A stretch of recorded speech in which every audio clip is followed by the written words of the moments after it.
안녕하세요. 연세준 성형외과의 성형외과 전문의 이승종 원장입니다. 오늘은 복코 성형에 대해서 알아보도록 하겠습니다. 일반적으로 복코란 쉽게 뭉툭한 코끝을 총칭하는 말이라고 할 수 있겠습니다. 과거에는 관상학적으로 복이 들어온다고 해서 복코라고 했었는데요. 최근에는 코끝이 너무 뭉툭하면 오히려 인상이 둔해 보이고 보다 날렵하고 세련된 이미지를 주기 위해서 복코 성형을 고려하는 경우가 많아지는 추세입니다. 복코의 유형은 좀 다양하게 나타날 수 있는데요. 크게 세 가지로 나누어 볼 수 있습니다.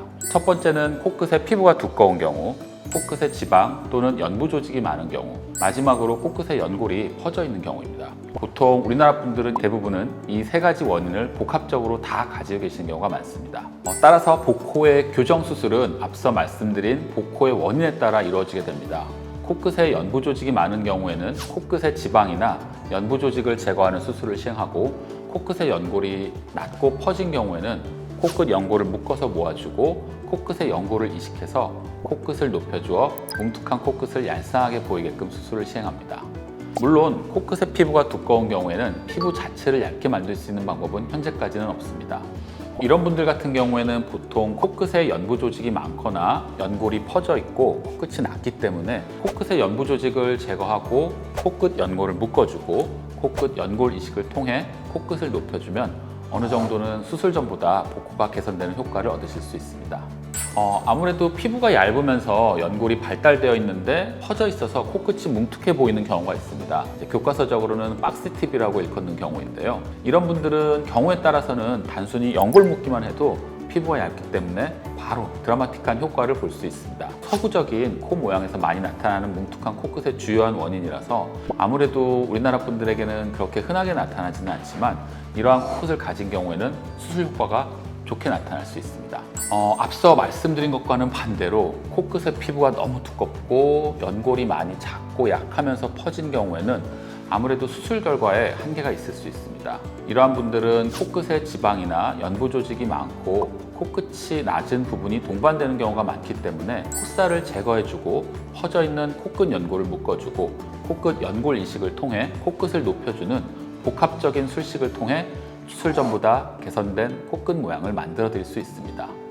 결론부터 말씀드리면 반드시 같이 해야 되는 것은 아닙니다. 물론 복코가 있는 경우 코끝이 퍼지면서 콧볼도 넓어 보이는 증상이 동반되어 나타나는 경우가 있는데요. 이때 복코 수술을 하면서 코끝 연골 이식을 통해 코끝을 높여주면 여러 가지 개선 효과를 얻을 수 있습니다. 이를 이제 텐팅 이펙트라고 얘기하는데요.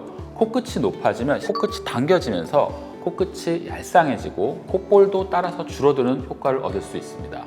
이러한 경우에는 콧볼 축소를 반드시 해야 하는 것은 아니고 저 같은 경우에는 코끝이 높아짐에도 불구하고 콧볼이 넓어 보이는 증상이 남을 것으로 예상되는 경우에만 제한적으로 콧볼 축소 수술을 권유드리고 있습니다.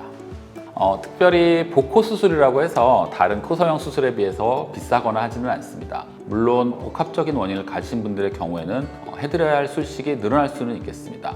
또한 아무래도 복코가 있는 분들은 콧대가 낮거나 코가 짧아 보이거나 콧볼이 넓은 경우가 동반되어 있는 경우가 있을 수 있기 때문에 이러한 증상이 있는 경우에는 이 부분에 대한 교정 술식이 부가적으로 필요할 수 있겠죠. 다만 당부드리고 싶은 말씀은 복코의 경우 원인이 다양하기 때문에 피부가 두껍고 연부 조직이 많은 경우에 단순히 연골 묶기만으로는 개선 효과를 보지 못할 수 있기 때문에 수술 전에 반드시 정확한 진단이 필요합니다.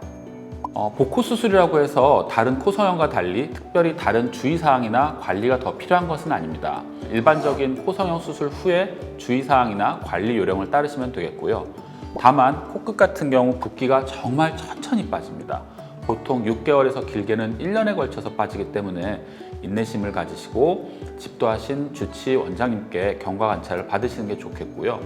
또한 콧살을 제거한 부위에 흉살이 차오를 수 있기 때문에 흉터 및 흉살 관리도 개인적으로는 병행을 하고 있습니다. 지금까지 복코 성형에 대해 알아보았는데요. 복코 성형의 경우 원인이 다양하고 복합적으로 나타나는 경우가 많기 때문에 각각의 원인에 맞는 수술법을 적용해야만 만족스러운 수술 결과를 얻을 수 있다고 생각합니다. 따라서 복코 성형을 고려 중이시라면 반드시 경험 많은 성형외과 전문의의 진찰과 충분한 상담을 통해 수술을 결정하는 것이 중요하다고 할 수 있겠습니다. 이번 영상도 유익하셨기를 바라고요. 지금까지 연세준 성형외과의 이승종 원장이었습니다. 감사합니다.